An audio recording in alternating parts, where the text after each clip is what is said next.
Good afternoon, सत श्री अकाल, नमस्ते, welcome back to my YouTube channel biker Jassi sir. और स्वागत है आपका आज एक और नए वीडियो में। वीडियो का जो सब्जेक्ट है वो आपने थंबनेल पर देख लिया है, यकीनन उसे देखकर ही आपने वीडियो शुरू करा है। वीडियो का सब्जेक्ट है हमारा राइडिंग जैकेट।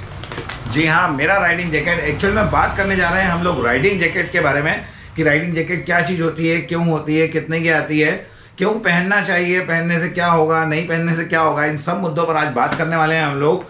हमारे एक बहुत पुराने भाई हैं हमारे चैनल पर, यश सेंगर भाई, जिन्होंने ये कमेंट कई महीनों पहले किया था जब मेरे पास राइडिंग जैकेट था भी नहीं, कि भाई आप राइडिंग जैकेट के ऊपर एक वीडियो बनाइए। तो मैंने उसी समय विचार बना लिया था कि राइडिंग जैकेट पर मैं वीडियो बनाऊंगा। राइडिंग जैकेट तो मुझे तब खरीदनी थी, मैंने खरीदी, पहनी और वीडियो अब बना रहा हूँ जब मैं इसे अच्छी तरह यूज़ कर चुका हूँ। इट मीन्स वीडियो के साथ साथ मैं रिव्यू भी करने वाला हूँ इसका कि ये राइडिंग जैकेट कैसी है और राइडिंग जैकेट आखिर में क्यों और कैसी होती है।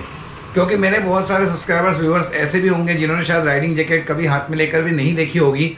ये वीडियो उन लोगों के लिए बहुत काम का और कमाल का होने वाला है, क्योंकि इस राइडिंग जैकेट को हम लोग पूरी तरह से देखने वाले हैं, समझने वाले हैं। और एक भ्रांति बहुत सारे लोगों के मन में है, भ्रांति मीन्स एक गलत फहमी बहुत सारे लोगों के मन में है कि राइडिंग जैकेट शो ऑफ के लिए पहनी जाती है, झांकी मंडल के लिए पहनी जाती है। तो दोस्तों, झांकी मंडल का आइटम नहीं है, ये हमारे राइडिंग के सुरक्षा उपकरणों, राइडिंग गियर्स का एक महत्वपूर्ण हिस्सा है। सबसे नंबर 1 पे आता है हमारा हेलमेट, सेकंड नंबर पर आता है हमारा राइडिंग जैकेट, इसके बाद ग्लव्स, बूट, नी गार्ड्स, राइडिंग पैंट, बहुत सारी चीज़ें हैं। पर मस्ट जो सबसे ज़रूरी है वो है helmet and riding jacket, riding gloves. ये 2-4 चीज़ें पहननी चाहिए। तो चलिए बातें करते हैं ख़त्म और काम करते हैं शुरू। राइडिंग जैकेट ओपन करते हैं, देखते हैं इसके साथ क्या क्या आता है, क्यों आता है, इसके अंदर क्या क्या आता है, क्यों आता है, सारी चीज़ें। तो लेट्स गो, बिना देर करे। तो यहाँ है हमारा आज का सब्जेक्ट, मेरा राइडिंग जैकेट। तो चलिए इसे ओपन करते हैं। ये इसी कवर के अंदर आया था, क्योंकि इस राइडिंग जैकेट को फोल्ड करके अलमीरा वगैरह में रखना पॉसिबल नहीं है, या अलमीरा में यदि रखना भी है तो इसे इसी तरह से हैंग करके रखना पड़ता है। तो ये इसी तरह के ब्लेजर वाले कवर में आता है। कवर साथ में आते भी हैं, नहीं भी आते हैं, पर इसके साथ जो चीज़ें आती हैं उनमें सबसे मुख्य चीज़ है ये विंटर लाइनर, मतलब हमारा ठंड में लगाया जाने वाला अंदर का एक अलग सा हिस्सा। इसे बाद में फिट करके पहन के दिखाऊंगा, इसलिए फिलहाल इसे साइड में रखते हैं। दूसरी चीज़ इसके साथ आती है वो है इसका रेन कवर। मुझे ये रेन कवर विशेष रूप से बहुत पसंद है, क्योंकि मैंने कई सारे राइडिंग जैकेट देखे हैं शॉप पर जाकर भी, ऑनलाइन भी, पर ये जो रेन कवर है मुझे बहुत पसंद है। क्यों है ये मैं आपको बाद में बताऊंगा जब इसके बारे में हम लोग बात करेंगे। फिलहाल इसे भी साइड में करते हैं। तो यहाँ पर हमारा राइडिंग जैकेट है, इसे निकालते हैं बाहर कवर से। हालांकि आपने ये राइडिंग जैकेट कई और वीडियोस में देखा होगा मुझे पहने हुए। कोई पहली बार, आप शायद जो मेरे रेगुलर व्यूअर्स हैं वो पहली बार इस जैकेट को देख रहे हैं, ऐसा नहीं है। पर इसके बारे में डिटेल में हमारी बात नहीं हुई है जो आज हम करने जा रहे हैं। तो यहाँ है मेरा राइडिंग जैकेट और कई सारी बातें हैं इसके बारे में बताने के लिए मेरे पास। पर शुरुआत करते हैं हम लोग सुरक्षा से, कैसे ये हमें सुरक्षा प्रदान करता है उस बारे में बात करते हैं। कहाँ कहाँ से इसमें सेफ्टी प्रोटेक्टर्स लगे हुए हैं वो सारी चीज़ें जानेंगे। तो इसे खोल के दिखाने से पहले मैं आप लोगों को एक छोटी सी बात बताना चाहूँगा कि इसका जो सुरक्षा इसके अंदर लगे आते हैं गार्ड्स, उनको 3 लेवल में काउंट किया जाता है, आर्मर 1, आर्मर 2, आर्मर 3। तो ये जो हमारा राइडिंग जैकेट है ये लेवल 2 का आर्मर है, मतलब मिडिल क्लास बोल सकते हैं, जिसे आप ना बहुत ज़्यादा अच्छा ना बहुत ज़्यादा खराब, लेवल 2 आर्मर प्रोटेक्टर इसके अंदर लगे हुए हैं। वो सभी आपको मैं अभी खोल के दिखाने वाला हूँ। तो चलिए कैमरा एंगल थोड़ा चेंज करते हैं, आपको पास में बुला लेते हैं ताकि आप लोग ठीक से देख सकें। आइए। तो यहाँ है हमारा राइडर कंपनी का लेवल 2 आर्मर राइडिंग जैकेट। बहुत ही शानदार प्रोडक्ट है। चलिए बात करते हैं इसमें किस तरह के आर्मर, किस तरह के प्रोटेक्टर लगे हुए हैं। तो यहाँ चेस्ट पर शुरुआत करते हैं, सामने से ही। चेस्ट पर दोनों साइड, राइट और लेफ्ट साइड, 2 रबर मटेरियल के, फोम मटेरियल के सेफ्टी आइटम्स लगे हुए हैं, जो यहाँ से एक हिस्से से खोल के बाहर निकाल के दिखाए जा सकते हैं। तो मैं निकाल लेता हूँ, आप लोगों को देखने में पड़ जाए थोड़ा सा। ये इस तरह का आइटम इसके अंदर लगा हुआ रहता है। किसी भी तरह की चोट लगने पर, किसी भी तरह का आघात होने पर सीधे हमारी छाती पर, हार्ट पर, पसलियों पर लोड नहीं आता। कहीं ना कहीं ये उससे रोकता है।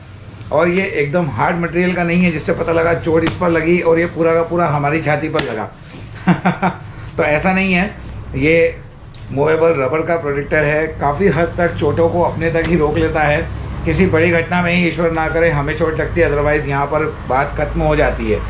इसे साइड में रखते हैं। तो एक लेफ्ट में और एक राइट में, दोनों साइड में लगा हुआ है।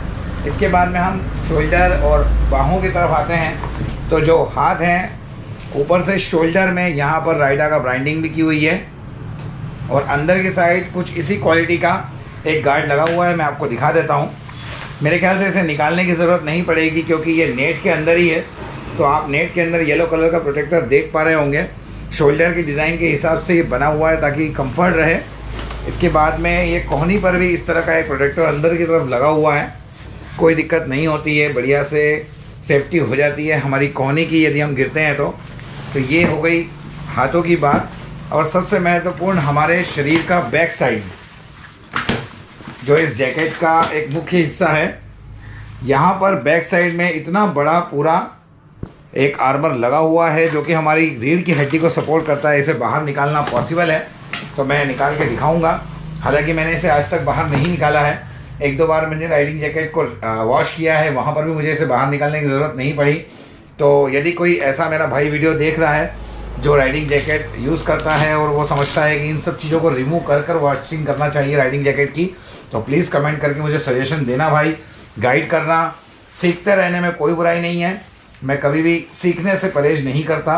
ये कुछ इस तरह से बाहर निकाला जाता है या होगा। मैंने इसके लिए कोई विशेष ट्रेनिंग तो नहीं ली है, बस छोटा सा जेब है, बड़ा सा प्रोटेक्टर है तो ज़बरदस्ती निकालेंगे। हालांकि एक दो बार मैंने वॉश कर लिया है, इससे कोई परेशानी हुई ऐसा मैंने महसूस नहीं किया।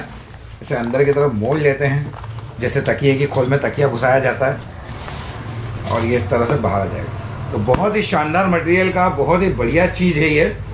काफ़ी हद तक मेरे हिसाब से एक अच्छी बड़ी दुर्घटना में भी आपकी रीढ़ की हड्डी को ये पूरी तरह से बचा सकता है। शोल्डर से लेकर गर्दन के हिस्से से लेकर कमर तक ये पूरी तरह से आपको प्रोटेक्ट करता है। चलिए इसे भी फ़िलहाल साइड में रखते हैं, बाद में फिटिंग करते रहेंगे। तो ये हमारी राइडिंग जैकेट है जिसमें 7 आइटम्स लगे हुए हैं प्रोटेक्टिंग के, दोनों शोल्डर में, दोनों कोहनियों में और दोनों चेस्ट की तरफ 2 और एक बैक में। 7 जगह से ये आपको प्रोटेक्ट करती है। हालांकि ओवरऑल पूरे बॉडी को ही प्रोटेक्ट करती है, पर 7 जगह पर इस तरह के गार्ड लगे हुए हैं जो कि एक बहुत अच्छी चीज़ है। तो चलिए राइडिंग जैकेट के अस्थि पंजर वापस फिट करते हैं। मिलते हैं 5 मिनट बाद। राइडिंग जैकेट आपको पहन के बताता हूँ हमारा विंटर लाइनर और रेन कवर किस तरह से काम करता है, किस तरह से इससे जोड़ा जाता है, वो भी इसी वीडियो में हम लोग देखने वाले हैं। तो 5 मिनट बाद मेरे लिए, आप लोगों के लिए तो बस अगले ही सेकेंड। तो ये लीजिए, तो हो गया वापस फिट हमारा राइडिंग जैकेट दोस्तों। पर जितना मुश्किल से निकला था ना, उससे कम से कम 4 गुना मुश्किल से वापस घुसाया मैंने उसको। तो मैं तो दूसरी बार निकालने वाला नहीं हूँ, उसको कोशिश करूँगा जब तक मुझे उसे बदलने की ज़रूरत ना पड़े, उसको निकालना ना पड़े। तो चलिए बात करने वाले हैं हम लोग हमारे विंटर लाइनर के ऊपर। मैं आप लोगों को एक छोटी सी चीज़ बताना चाहूँगा। राइडिंग जैकेट में जो लाइनर होते हैं वो अंदर की तरफ लगते हैं और यदि उसको कवर बोला जा रहा है इट मीन्स वो बाहर की तरफ से लग रहे हैं। तो विंटर का जो हमारे पास है वो लाइनर है और रेन का जो है हमारे पास वो कवर है।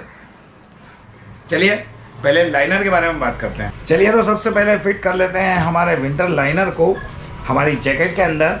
तो बहुत ही इजी तरीके से ये एक जिप होती है जिसकी जगह बनाई जाती है हमारे राइडिंग जैकेट में इनसाइड में। आसानी से ये इससे अटैच हो जाएगी और उसके बाद में आप इसे जब बंद करना शुरू करेंगे तो ये पूरी सिंगल जिप, मतलब ऐसा नहीं है कि एक तरफ से जोड़ी दूसरी तरफ जोड़ी, एक सिंगल जिप चलती है पूरी अंदर एक राउंड में। इतनी सुंदर और बढ़िया तरीके से इसको डिज़ाइन किया जाता है और ये एक सिंगल जिप में हमारा जो विंटर लाइनर है वो राइडिंग जैकेट में इंस्टॉल हो चुका है, लग चुका है। चलिए इसे पहन के दिखाता हूँ आप लोगों को मैं। तो जैसा कि आप लोगों ने देखा है दोस्तों, विंटर लाइनर जो है वो बहुत प्रॉपर फिट हो जाता है हमारे राइडिंग जैकेट में। पर एक कमी है उसमें कि वो बाहों में नहीं है, मतलब वो सिर्फ सामने का और पीछे का ही है। तो कहीं ना कहीं जब हम ठंड के माहौल में बाइक चलाते हैं तो हमको अंदर बॉडी वार्मर या स्वेटर पहनने की ज़रूरत पड़ती है। अभी जब मैं अमृतसर राइड पर गया था तो हम लोग हिमाचल में मणिकरण तक गए थे जो कि बर्फीली वादियों में स्थित है। काफ़ी ज़बरदस्त वाली ठंड थी। तो मैंने वहाँ पर जो है अपना विंटर लाइनर भी लगाया था, अंदर एक स्वेटर भी पहना था और रही सही कसर मैंने बॉडी वार्मर भी पहना था और 1-2 टी शर्टें भी पहन रखी थी। काफ़ी सारी चीज़ें पहनी थी पर सब कुछ पहनने के बाद बाइक चलाने का बड़ा आनंद आ रहा था। तो चलिए बात करते हैं रेन कवर के बारे में। कुछ राइडिंग जैकेट्स में विंटर लाइनर की तरह ही रेन लाइनर भी आता है जो अंदर से ही फिट हो जाता है। उसके दो डिसएडवांटेज होते हैं, एक कि हमारी राइडिंग जैकेट गीली हो जाती है, और दो कि कहीं ना कहीं जब राइडिंग जैकेट गीली होती होगी तो मैं नहीं समझता कि बंदा गीला नहीं होता होगा, बंदा भी गीला हो ही जाता होगा। पर हमारा जो रेन लाइनर है वो इसके ऊपर पहनने वाले हैं हम लोग। चलिए आप लोगों को पहन के दिखाता हूँ। बहुत ही बढ़िया क्वालिटी की जिप है इसमें, और ये इस तरीके से बना हुआ है, इसका साइज़ इतना प्रॉपर है कि आप इसको अपनी राइडिंग जैकेट के ऊपर से पहन सकते हैं। हालांकि इसमें टोपा भी दिया हुआ है पर वो किसी काम नहीं आता, क्योंकि हेलमेट के ऊपर वो आ नहीं पाता है, पगड़ी के ऊपर भी नहीं आता है, लटका रहता है पीछे। ठीक है, तो ये हमारा रेन लाइनर है जिसके कि अंदर मैं और मेरा राइडिंग जैकेट पूरी तरह से कवर हो गए हैं। इसको पहनने के बाद में बरसात तो लगती ही नहीं है, पानी तो लगता ही नहीं है, और ठंड भी कई हद तक रुक जाती है। मतलब मुझे याद है जब हम लोग हिमाचल में थे तब मुझे बहुत ज़्यादा जब ठंड लगी थी, हम लोग अमृतसर के लिए निकले थे, तो मैंने सब कुछ पहनने के बाद ऊपर से इसको पहन लिया था। तो क्योंकि ये वाटर प्रूफ है तो कहीं ना कहीं इसमें हवा भी नहीं घुसती है, तो ये और ज़्यादा हमको अच्छी गर्मी देता है। फ़िलहाल तो गर्मी का सीज़न चल रहा है और हमारे बड़वानी में तो माशाअल्लाह गर्मी पड़ती है। तो ये राइडिंग जैकेट विंटर लाइनर के साथ रेन कवर पहन के आप लोगों को दिखा रहा हूँ, पंखा बंद करके, क्योंकि वॉइस प्रॉपर नहीं जाती अगर पंखा चलता है। तो काफ़ी मेहनत और काफ़ी तकलीफ हो रही है इस काम में। वीडियो लाइक कर देना यार अगर थोड़ा भी अच्छा लग रहा हो तो। चलिए, ये दोनों चीज़ें उम्मीद करता हूँ आपको पसंद आई होंगी। तो अब हम लोग बात करते हैं इस राइडिंग जैकेट की फिटिंग को लेकर। ठीक है, तो सबसे पहली चीज़ जो मैं इसमें बताना चाहूँगा, यदि नहीं पता हो तो राइडिंग जैकेट सारे साइज़ में अवेलेबल होते हैं। XL, double XL, triple XL, 4 XL, 5 XL, 6 XL, 7 XL तक। जी हाँ, आप सोच रहे होंगे, बिल्कुल मिलते हैं। ऑनलाइन तो आपको मिल ही जाएंगे, ऑफलाइन भी दिल्ली, बॉम्बे, पूना, हमारे इंदौर में भी एक शॉप है राइडर्स जंक्शन नाम से, वहाँ पर भी अवेलेबल होते हैं सारे साइज़ और सारी वेराइटीज़। तो बढ़िया है। और इसके अंदर उसके बाद भी यदि आप पहनते हैं और यदि जैसे आपके हाथ वगैरह हैं आपके हिसाब से, तो ये इस तरह से जिप खुल जाती है। राइडिंग करते समय यदि आपको गर्मी लग रही है, आप इस जिप को खोल देंगे तो सामने से हवा घुसेगी जो दोनों तरफ से आपके पूरे शरीर को पर्याप्त हवा दे देगी, जिससे आपको गर्मी ना लगे। यहाँ पर कुछ बेल्ट वगैरह हैं, इसकी फिटिंग को कम ज़्यादा करने के लिए हमारी कंफर्टनेस लेवल के हिसाब से हम जैसा चाहे वैसा कर सकते हैं। ये हो गया। इसके बाद कमर में भी एडजस्टेबल दिए हुए हैं, हमारे हिसाब से हम उसको एडजस्ट कर सकते हैं। तो प्रॉपर लुक तो देती ही देती है राइडिंग जैकेट। मतलब अच्छा झांकी मंडल तो है ही है, इसमें कोई दो राय नहीं है, पर एक अच्छा सेफ्टी गियर भी है राइडिंग जैकेट। हाँ यार, बहुत गर्मी लग रही थी तो मैंने सोचा उतार दें फिर बात करें। पूरा गीला गीला हो रहा हूँ मैं अंदर से। चलिए, तो फाइनल में आ जाते हैं मेन मुद्दे पर, क्योंकि कई सारे भाइयों का पूरे वीडियो में बस इसी चीज़ को लेकर इंतजार चल रहा होगा कि भैया कितना खर्च किया पे, भैया कितना खर्च किए हो। तो बता दें कि इस राइडिंग जैकेट को मैंने ऑनलाइन ख़रीदा है 8,250 रुपये में। हालांकि ये मेरे हिसाब से थोड़ा सा महंगा हो गया, अगर मैं ऑफलाइन जाके सर्च करता तो 1-आध हज़ार बच सकता था मेरा, पर बड़वानी में क्योंकि शॉप नहीं थी, मुझे चाहिए थी, और सेकेंड कि ये राइडिंग जैकेट मुझे पसंद आ गई थी, तो कोई प्रॉब्लम नहीं है। 8,250 रुपये की मेरी राइडिंग जैकेट है जो कि बहुत शानदार है। मैं मतलब पूरी तरह से इससे खुश और संतुष्ट हूँ, कोई प्रॉब्लम नहीं है। मेरे ख्याल से कोई बात ऐसी नहीं बचती जो राइडिंग जैकेट के बारे में बताना रह गई है। पॉकेट हैं इसमें 2, और हाँ एक चीज़ और रह गई है कि राइडिंग जैकेट के मटेरियल की यदि हम लोग बात करें तो कुल मिलाकर इसमें 2 तरह के मटेरियल लगे होते हैं। एक मटेरियल कुछ टफ क्वालिटी का इसमें फैब्रिक होता है। किससे तुलना करूं मैं, ये समझ लीजिए अच्छी क्वालिटी के जो लगेज के बैग आते हैं ना, हमारे सफ़र वगैरह में हम यूज़ करते हैं, कुछ उस टाइप का मटेरियल पर अच्छी क्वालिटी का, बैग का नहीं बना हुआ है अच्छी क्वालिटी का उस टाइप का उतना ही टफ मटेरियल यहाँ पर यूज़ होता है। और सेकेंड, इसके अंदर नेट का यूज़ होता है, क्योंकि ये जो मटेरियल है ये बिल्कुल भी हवा अंदर नहीं जाने देता। तो समर्स में स्पेशली गर्मी के दिनों में जब हम राइड करते हैं तो यदि पूरा जैकेट उस मटेरियल का बना दिया जाएगा तो हम बिल्कुल भी इसको सहन नहीं कर पाएंगे। इसलिए इसमें नेट का भी यूज़ किया जाता है जिससे कि हवा अंदर जाती रहे। पर यकीन मानना दोस्तों, इसकी नेट भी बहुत ही अच्छी क्वालिटी की यूज़ होती है। हालांकि मेरे ख्याल से डिपेंड करता है इसकी कीमत के ऊपर। सस्ते राइडिंग जैकेट की तरफ जाएंगे तो हो सकता है उसमें जो नेट है वो थोड़ी सी कमज़ोर आती हो, जो मटेरियल यूज़ होता हो वो थोड़ा सा लो क्वालिटी का यूज़ होता हो। पर मेरे ख्याल से ये मटेरियल अच्छा है, कई सालों तक ये जैकेट कहीं जाने वाला नहीं है। अच्छी खासी सुविधा और सारी चीज़ें देने वाला है ये। तो इसके बारे में जितनी बातें करनी थी वो सब हम लोग कर चुके हैं। तो आशा करता हूँ राइडिंग जैकेट से रिलेटेड जितने भी प्रश्न आपके मन में होंगे उनके उत्तर आप लोगों को इस वीडियो में मिल गए होंगे। यदि कोई बात मुझसे छूट गई है तो मैं आप लोगों से रिक्वेस्ट करूंगा कि आप उसे कमेंट बॉक्स में ज़रूर डालें। मैं वहां आके आप लोगों को जवाब दूंगा, संतुष्ट करूंगा। हमारी राइड्स की और बाकी चीज़ों की डेली अपडेट यदि चाहते हैं तो इंस्टाग्राम पर मुझे आके फॉलो कर लें। अभी तक मैं ज़्यादा अपडेट्स इंस्टाग्राम पर नहीं डालता रहा हूँ, पर आगे से मैं कोशिश करने वाला हूँ। तो आप मुझे इंस्टाग्राम पर फॉलो ज़रूर कर लें, लिंक आपको डिस्क्रिप्शन में मिल जाएगी। आज के वीडियो में इतना ही है दोस्तों। आशा करता हूँ वीडियो अच्छा लगा होगा। लाइक ज़रूर करिएगा, नए भाई सब्सक्राइब जरूर करिएगा। गुड बाय, सत श्री अकाल, नमस्कार, रब राखा।